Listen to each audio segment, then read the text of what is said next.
دیکھیے، جیسے گزشتہ نشست میں صحیح احادیث کی روشنی میں سورۃ الفاتحہ کی بے شمار فضائل اور مادی اور روحانی فوائد بیان کیے گئے کہ جو بندہ مکمل یکسوئی، انہماک کے قلب، خشوع و خضوع اور فہم سورۃ الفاتحہ کے ساتھ کثرت سے سورۃ الفاتحہ کی تلاوت کرتا ہے، اللہ جل وعلا اسے ہر قسم کی جسمانی اور روحانی بیماریوں اور تکالیف و عوارض سے شفا عطا فرما دیتا ہے۔ روزگار کے معاملات، روزی میں تنگی اور دیگر معاشی مسائل سے سورۃ الفاتحہ کے ورد کے ذریعے نجات حاصل ہوتی ہے، اور خاص طور پر سکینہ و طمانینت قلب کے لیے، دل کی سکون کے لیے سورۃ الفاتحہ کی تلاوت انتہائی مفید ہے۔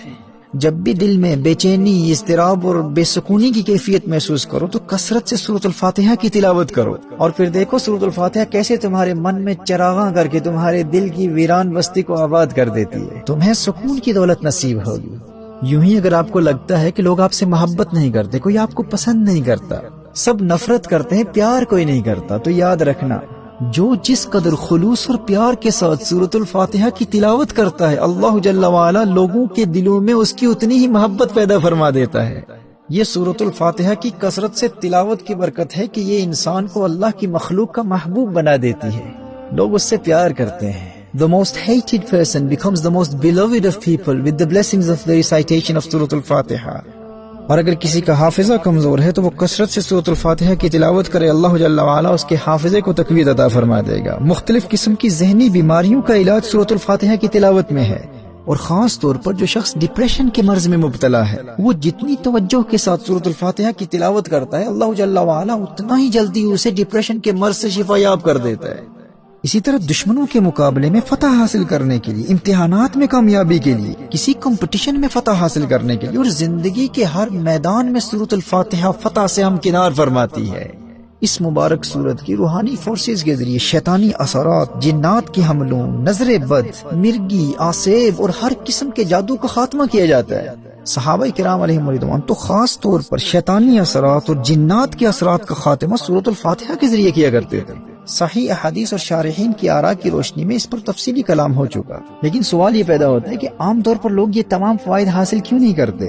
وہ اس لیے کیونکہ وہ آداب تلاوت کے مطابق تلاوت نہیں کرتے، اور نہ ہی تلاوت کے دوران اللہ جل وعلا سے کمیونیکیشن کی کیفیت کو پیدا کرنے کی کوشش کرتے ہیں، جبکہ ایک بگنر کے لیے بھی یہ کیفیت دوسری صورتوں کی بنسبت سورۃ الفاتحہ میں بہت آسانی سے حاصل ہو جاتی ہے، کیونکہ ہمیں علم ہوتا ہے کہ جواب کیا آ رہا ہے۔ اس کیفیت کے حصول کا طریقہ حدیث مصطفیٰ صلی اللہ علیہ وسلم کی روشنی میں آپ کی بارگاہ میں پیش کروں گا۔ اور اگر آپ کی کوئی جائز حاجت ہے اور آپ چاہتے ہیں کہ آپ کی وہ حاجت جلد پوری ہو جائے، تو صحیح عقیدہ، گناہوں سے توبہ اور دین اسلام کے احکام پر عمل کی شرط کے ساتھ ہمارے مشائخ کے اس مجرب ورد پر عمل کیجئے، انشاءاللہ آپ کی حاجت جلد پائے تکمیل تک پہنچے گی۔ وہ عمل انتہائی آسان ہے۔ فجر کی سنتوں اور فرضوں کے مابین، یعنی صلاۃ الفجر کی 2 سنتیں ادا کرنے کے بعد اور 2 فرض ادا کرنے سے قبل اپنی اس حاجت کو ذہن میں رکھ کر 41 مرتبہ 41 ٹائمز سورۃ الفاتحہ کو بسم اللہ الرحمن الرحیم کی میم سے ملا کر یوں پڑھیں، بسم اللہ الرحمن الرحیم الحمد للہ رب العالمین، یعنی بسم اللہ الرحمن الرحیم کی جو آخری میم ہے، اس میم کو الحمد کی لام سے ملا کر بسم اللہ الرحمن الرحیم الحمد للہ رب العالمین وللضالین تک یہ ہر روز 41 مرتبہ 41 ٹائمز 7 سے 21 دن تک پڑھتے رہیں۔ اگر اس میں آپ کے لیے کوئی بڑا نقصان نہ ہوا تو انشاءاللہ انہی ایام میں آپ کی وہ خواہش پوری ہو جائے گی۔ So between the 2 sunnahs and 2 fard of Fajr, you recite Bismillahir Rahmanir Rahim Alhamdulillahi Rabbil Alameen to the end of Surah Al-Fatiha 41 times, and this is done for 7 to 21 days. محترم احبہ، سورۃ الفاتحہ کی روحانی پاور کا اندازہ اس حدیث سے بھی لگایا جا سکتا ہے کہ امام ترمذی نے اور امام ابن حبان اور ابن خزیمہ دونوں نے اپنی صحیحین میں حضرت ابو ہریرہ رضی اللہ تعالیٰ عنہ کی روایت کو نقل کیا۔ نبی کریم صلی اللہ تعالیٰ علیہ وآلہ وسلم نے حضرت ابی بن کعب رضی اللہ تعالیٰ عنہ سے ارشاد فرمایا، أتحب أن أعلمك سورة لم ينزل في التوراة ولا في الإنجيل ولا في الزبور ولا في القرآن مثلها؟ تمہیں ایسی صورت نہ سکھاؤں جس جیسی صورت نہ تورات میں ہے، نہ انجیل میں ہے، نہ زبور میں ہے، اور نہ ہی قرآن میں اس جیسی کوئی صورت ہے؟ انہوں نے عرض کیا، نعم یا رسول اللہ صلی اللہ علیہ وآلہ وسلم، جی ارشاد فرمائیے یا رسول اللہ صلی اللہ علیہ وسلم۔ فقال رسول الله صلى الله عليه وسلم كيف تقرأ في الصلاة؟ قال فقرأ القرآن فقال رسول الله صلى الله تعالى عليه وآله وسلم والذي نفسي بيده ما أنزل الله في التوراة ولا في الإنجيل ولا في الزبور ولا في القرآن مثلها. کونین کے والی صلی اللہ تعالی علیہ وآلہ وسلم نے ارشاد فرمایا نماز میں کیا پڑھتے ہو؟ تو انہوں نے ام القرآن کی تلاوت کی، یعنی سورۃ الفاتحہ کی تلاوت کی. تو نبی کریم صلی اللہ علیہ وآلہ وسلم نے ارشاد فرمایا مجھے قسم ہے اس ذات کی جس کے قبضہ قدرت میں مجھ محمد کی جان ہے صلی اللہ تعالی علیہ وآلہ وسلم. سورۃ الفاتحہ جیسی سورت نہ تورات میں ہے، نہ انجیل میں ہے، نہ زبور میں ہے، اور نہ ہی قرآن میں ہے. اللہ اکبر، سبحان اللہ. یہ وہ سورت ہے جو آپ سب کو ازبر ہے، ہم سب جانتے ہیں، نماز میں پڑھتے ہیں. اور یاد رکھنا میں نے یہ جو فوائد و منافع بیان کیے ہیں صحیح احادیث سے ثابت ہیں. صحیح بخاری کی حدیث ہے، حضرت ابو سعید خدری رضی اللہ تعالیٰ عنہ سے روایت ہے کہ ہم ایک مرتبہ ایک سفر پر تھے. ایک لونڈی آئی اور کہا کہ یہاں کے قبیلے کے سردار کو ایک سانپ نے کاٹ لیا ہے، کیا آپ میں کوئی ایسا ہے جو جھاڑ پھونک یا دم وغیرہ کر دے؟ صحابہ کرام علیہ رضوان میں سے ایک شخص نے وہاں جا کر کچھ پڑھ کر دم کر دیا اور اللہ جل وعلا کے فضل و کرم سے وہ شخص بالکل ٹھیک ہو گیا.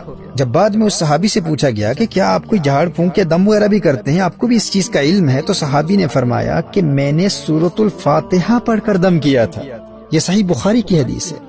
تو پوچھا گیا کہ آپ نے یہ علم کہاں سے حاصل کیا؟ آپ نے کچھ پڑھ کر دم کیا اور اس قبیلے کا سردار فوراً ٹھیک ہو گیا. تو صحابی نے فرمایا کہ میں نے تو سورۃ الفاتحہ پڑھ کر دم کیا ہے. اور پھر اس صحابی کے اس عمل اور اس تمام واقعے کو سننے کے بعد نبی کریم صلی اللہ تعالی علیہ وآلہ وسلم نے بھی تحسین فرمائی اور حوصلہ افزائی فرمائی. اسی طرح سنن نبی داؤد کی حدیث میں صحابہ کرام علیہم رضوان کا واقعہ بیان کیا گیا ہے کہ ایک آدمی کو لایا گیا جو زنجیروں میں جکڑا ہوا تھا.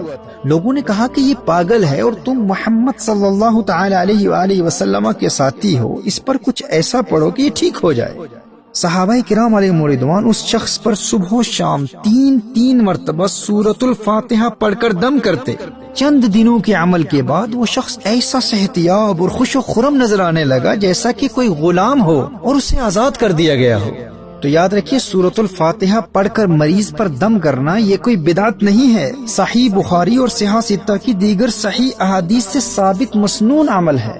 کوئی شخص کسی بھی مرض میں مبتلا ہو سورۃ الفاتحہ کی تلاوت کر کے اس پر دم کیا جائے، اور اگر کوئی شیطانی اثرات یا جنات کے اثرات میں مبتلا ہو، آسیب زدہ ہو، اس پر کسی نے جادو کر دیا ہو، تو صحابہ کرام علیہم رضوان کے عمل کی روشنی میں صبح و شام تین مرتبہ سورۃ الفاتحہ پڑھ کر اس پر دم کر دیا جائے، اللہ جل وعلا اسے شفا عطا فرما دے گا.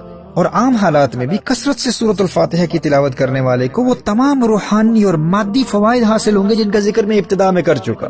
لیکن یاد رکھیے سورۃ الفاتحہ کی حقیقی اسپرچل فورسز، روحانی فورسز تک رسائی اسے ہی حاصل ہوتی ہے جو آداب تلاوت کو مد نظر رکھتے ہوئے خلوص نیت کے ساتھ اپنے دل کو دنیا کے خیالات سے پاک کر کے مکمل خشوع و خضوع کے ساتھ اور اللہ کی جانب سے آنے والے جواب سے روحانی لطف و سرور حاصل کرتے ہوئے سورۃ الفاتحہ کی تلاوت کے ذریعے اللہ جل وعلا کے قرب کی منازل طے کرتا ہے. کامل فائدہ وہی حاصل کرتا ہے.